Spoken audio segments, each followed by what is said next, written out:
there's a word that, more than almost any other in the modern world, has been picked up, repeated, weaponized, and emptied of its actual meaning before most people ever encounter it in its original context. Say it in a Western newsroom, and it conjures images of violence. Say it in a mosque, and it might just as easily describe someone fasting through a difficult illness, holding their tongue during an argument, or getting up for the dawn prayer on 4 hours of sleep. The word is jihad, and the gap between what most people assume it means and what the word actually carries in Arabic, in the Quran, and across more than 1,000 years of Islamic scholarship, is one of the widest gaps between perception and reality you'll find anywhere in religious vocabulary today. So today we're going to take this word apart carefully, not to defend a position, not to attack one, but to actually understand it the way scholars across history have understood it. Before we even get to the Arabic, it's worth noticing just how strange it is that a 5-letter English transliteration of an Arabic word has become one of the most loaded terms in global political vocabulary. Think about how rarely this happens with other religious or cultural terms. Words like crusade, covenant, or pilgrimage carry their own specific histories, but none of them get reduced quite so completely to a single, narrow, frightening connotation the way jihad has in much of contemporary Western media. That narrowing didn't happen because the word itself only ever meant one thing. It happened through decades of selective usage, translation choices, and news coverage that consistently reached for the most dramatic available meaning rather than the full range the word actually covers. Understanding that process is part of understanding the word itself. This matters because the Quran itself doesn't use this word as a single fixed category. It uses it across a range of contexts, and if you trace those contexts carefully, a much richer and more textured picture appears than the one-word translation, holy war, ever gives you. Early in the Quran's revelation, during the years the Prophet Muhammad, peace be upon him, spent in Mecca facing ridicule, social boycott, and persecution, without any permission or capability to fight back, the Quran already uses language built on this jihad route. In Surah Al-Furqan, a Meccan-era chapter, Allah instructs the Prophet not to obey the disbelievers and to strive against them using the Quran itself, meaning argument, recitation, persuasion, and patient endurance. There is no combat involved here at all. This is jihad as verbal and spiritual struggle, conducted entirely through words and steadfastness, during a period when picking up a weapon wasn't even an option being considered. It's only later, after the Muslim community relocated to Medina and faced organized military aggression from the Meccans who had persecuted them, that a more specific term enters the Quran's vocabulary for armed conflict, qital, meaning fighting or combat. Scholars studying the chronology of revelation, including classical commentators tracing the Meccan and Medinan periods of the Quran, point to this shift directly. Jihad, the broader term for striving, existed first and continued throughout. Qital, the narrower term for actual combat, was introduced specifically once a defensive military context existed. This sequencing alone tells you something important. In the Quran's own vocabulary, jihad was never simply a synonym for fighting. Fighting needed its own separate word, introduced under its own separate circumstances, with its own separate conditions attached. What were those conditions? This is where a lot of popular discussion skips past detail that classical Islamic legal scholarship treats with real precision. Fighting, when it does appear as a form of jihad in the Quran, is consistently framed as defensive and conditional, not open-ended aggression.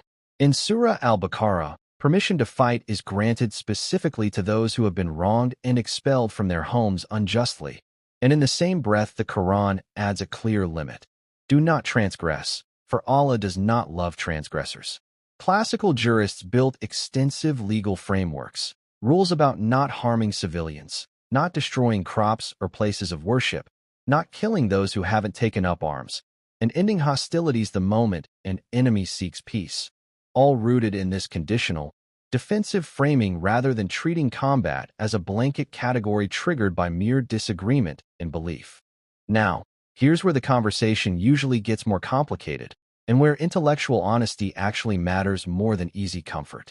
It's true that scholars have also noted that across the roughly 40 instances where derivatives of jihad appear in the Quran, a significant portion, by some counts, around 2/3, occur in contexts connected to warfare, particularly within Medinan chapters revealed during a period of active conflict with hostile tribes. This is a real feature of the text, and pretending otherwise wouldn't be honest scholarship. It would just be a different kind of distortion.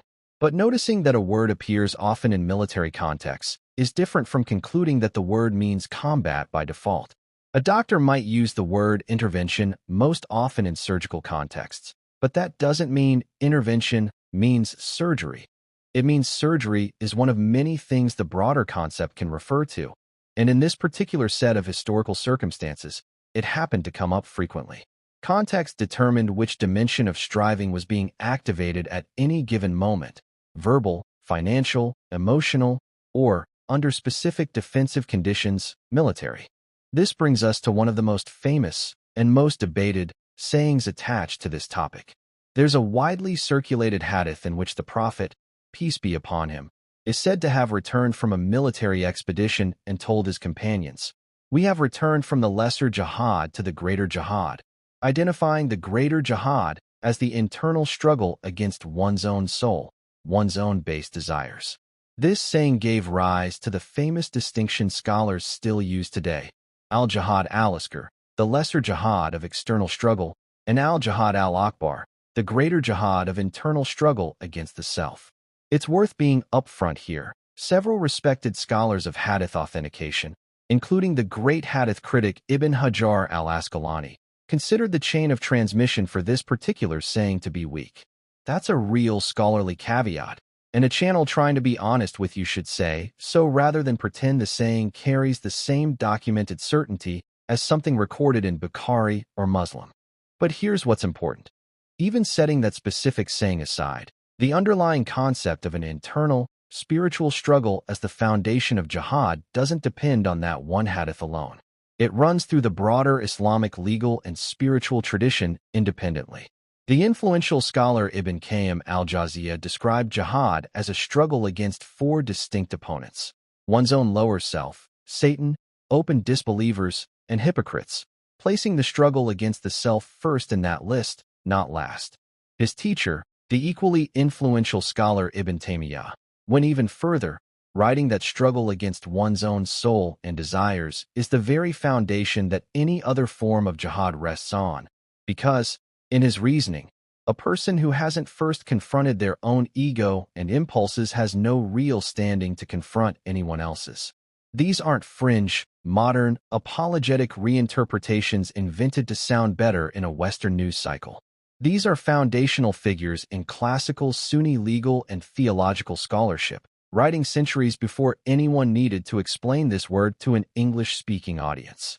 So what does this internal jihad actually look like in daily practice, according to this tradition? It looks remarkably ordinary. It's the struggle to wake up for the dawn prayer when your body wants nothing more than another hour of sleep. It's the struggle to hold your tongue when someone insults you and every impulse in you wants to fire back.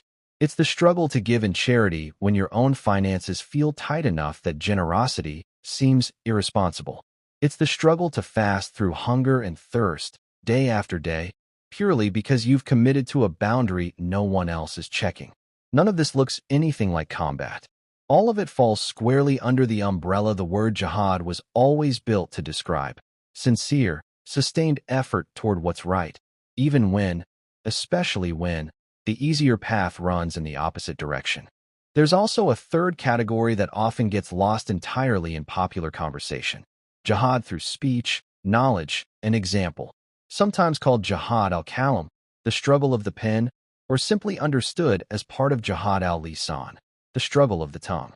This includes teaching what's true even when it's unpopular, correcting misinformation patiently, standing up for someone being wrong using your words rather than your fists, and simply living in a way that quietly demonstrates good character to people who are watching, whether they ever say so or not. The Quran itself, as we saw earlier, describes striving against falsehood specifically through recitation and argument during the Meccan period, meaning this category of jihad isn't a modern, softened add-on. It's one of the original, earliest forms the word described, predating any military dimension by years. Why does any of this actually matter to you? Watching this right now, regardless of your own background or beliefs. Because flattening an entire, layered concept into a single violent image doesn't just misinform outsiders. It also robs the people living inside this tradition of language for the quiet, unglamorous struggles that make up most of an actual moral life. If the only jihad you've ever heard of is the dramatic, external, headline-making kind, you've lost access to the version of the word that's actually relevant on an ordinary Tuesday. The version that names the effort it takes to be patient with a difficult coworker, to stay honest when lying would be easier, to keep showing up for a responsibility nobody is forcing you to keep. It's worth sitting with how this gap actually formed historically, because it didn't happen by accident. During the colonial period and into the 20th century, a number of European writers and later American media outlets reaching for a quick, attention-grabbing shorthand began rendering jihad almost exclusively as holy war, a phrase scholars studying this history point out that doesn't even have a precise equivalent within the classical Islamic legal tradition itself, since that tradition never categorized warfare as holy the way medieval European crusading rhetoric did. Once that translation took hold in popular usage, it became self-reinforcing. News coverage of violent groups invoking the word cemented the association in public consciousness, while the much larger body of everyday, peaceful, internal usage of the same word, recited in sermons about patience, written about in centuries of spiritual literature, used by ordinary people describing their own struggles with bad habits, simply never made it into the same headlines. A word's most newsworthy use isn't necessarily its most representative one, but newsworthiness is exactly what shapes a word's reputation in public discourse over time. If this kind of careful, sourced look at words people throw around without checking is something you find valuable, this channel exists exactly for this. So go ahead and make sure you're subscribed so you don't miss the next one. Let's go deeper into one piece of this that almost never makes it into popular discussion: the financial dimension of jihad. The Quran, in Surah At-Tawbah, describes believers striving with their wealth and their lives. Jihad by amwalihim wa anfusihim, placing wealth before life in that particular phrase. This is jihad al-mal, the struggle of giving financially toward what's right, even when it costs something real. Classical scholars treated this as a genuine category of jihad in its own right, not a lesser metaphor borrowed from the real military meaning. A person who gives generously to support the vulnerable, who funds education or relief efforts, who sacrifices comfort and security to support a cause larger than their own convenience, is engaged in jihad according to this framework. Full stop. No asterisk. No diminished version of the word required. There's also a specific hadith, recorded in the collection of Al-Tirmidhi, where the Prophet, peace be upon him, is asked which form of jihad is best, and he answers, a word of truth spoken in the presence of an unjust ruler. Sit with that for a second. Not a battlefield, not a weapon. A single sentence of honest truth, spoken to someone with power, at real personal risk, because flattery would have been safer and easier. This is jihad al-lisan in its sharpest, most demanding form, moral courage exercised through speech alone, precisely because speaking honestly to power has always carried its own danger, sometimes more immediate than physical confrontation. If you've ever told a difficult truth to a boss, a parent, or an authority figure who didn't want to hear it, knowing it might cost you something, you've brushed up against the same category of effort this hadith is describing. It's also worth pausing on how this concept developed historically, because the word didn't stay frozen in its 7th century context. It kept being applied, reapplied, and refined by each generation of scholars who inherited it. Sufi commentators, in particular, spent centuries elaborating on jihad al-nafs, the struggle against the lower self, developing detailed maps of which inner traits needed to be confronted first: arrogance, envy, the love of praise, attachment to comfort. Figures like Abd al-Qadir al-Jilani encouraged followers to pursue both dimensions of struggle, inner and outer, without treating either as optional or as a watered-down version of the other. This wasn't a defensive reaction to modern criticism. This textual tradition predates, by many centuries, the moment Western media started using jihad as a synonym for terrorism. The richness of the concept was already there, fully developed, long before anyone outside the tradition needed it explained to them. Let's also be precise about why the legal conditions around armed jihad matter so much. Because skipping past them is exactly how a defensive, narrowly bounded category gets flattened into something open-ended. Classical jurists across the major schools of Islamic law devoted entire chapters to limiting combat, prohibiting the killing of women, children, the elderly, and those not engaged in fighting, prohibiting the destruction of crops, water sources, and places of worship except in extreme necessity, requiring that hostilities cease the moment an enemy sincerely seeks peace, and forbidding the mistreatment of prisoners. None of this reads like a blank permission slip. It reads like a legal system working hard to fence in and restrain violence, treating it as a last resort hedged by obligation, not a first option hedged by enthusiasm. Whatever a modern viewer's view of how consistently this legal framework has been followed throughout history by various actors claiming the label, the framework itself, as written by the classical scholars who actually defined the term, was restrictive by design. This is also a good place to address something that trips a lot of people up: the difference between what a word means within a structured legal and theological tradition, and how that same word gets used informally, sometimes carelessly, by individuals or groups who may not be applying the classical conditions at all. When someone outside any recognized scholarly framework invokes jihad to justify violence against civilians, that invocation doesn't change what the term has meant within the actual legal tradition for over 1,000 years. It represents a use of the word that the classical conditions themselves would reject outright, precisely because those conditions were built to exclude exactly that kind of indiscriminate harm. Recognizing this distinction isn't a rhetorical trick to dodge hard questions. It's the same distinction you'd apply to any word that gets borrowed and misused outside its original framework. The misuse tells you something about the user, not necessarily about the original concept. Now let's bring this back to something more personal, because all of this history and legal nuance can start to feel abstract if it never touches your actual life.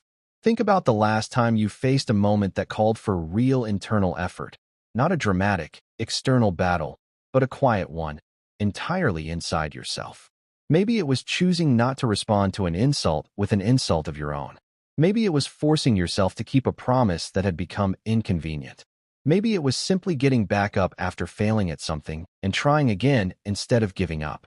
According to the very scholars who shaped this tradition, that quiet, unglamorous effort is not a smaller, secondary version of jihad performed by people who can't manage the real version. It's the foundation the rest of the concept is built on top of. Ibn Taymiyyah's claim that struggle against the self is the necessary foundation for any other struggle isn't a comforting footnote. It's a direct challenge to the assumption that the dramatic, external version is somehow the more serious one. If this kind of careful, sourced look at words people throw around without checking is something you find valuable, make sure you're subscribed, because there's a lot more language like this worth taking apart carefully rather than accepting at face value. Let's pull this all the way back together. Jihad, at its root, means sincere effort and struggle toward a goal. Nothing more specific than that, until context fills in the rest. In the Quran, that context ranges from patient verbal argument during persecution to financial sacrifice for causes larger than personal comfort, to defensive and tightly conditioned combat introduced specifically once organized military aggression existed, to the inner struggle against the self that major classical scholars placed at the very foundation of the entire concept. None of these dimensions cancel the others out. They sit alongside each other, the way a single English word like fight can describe a boxing match, a legal battle, or someone's fight against an illness. Context, every time, decides which one you're actually talking about. So the next time you hear the word jihad used as shorthand for violence, you'll know that's only one narrow, conditional slice of a much wider concept, bounded by legal restrictions classical scholars spent centuries refining, and arguably not even the slice the tradition itself, through its most influential voices, most wanted to emphasize. The greater struggle, according to the very scholars who shaped this tradition, was never out there against an enemy. It was always, first, against yourself.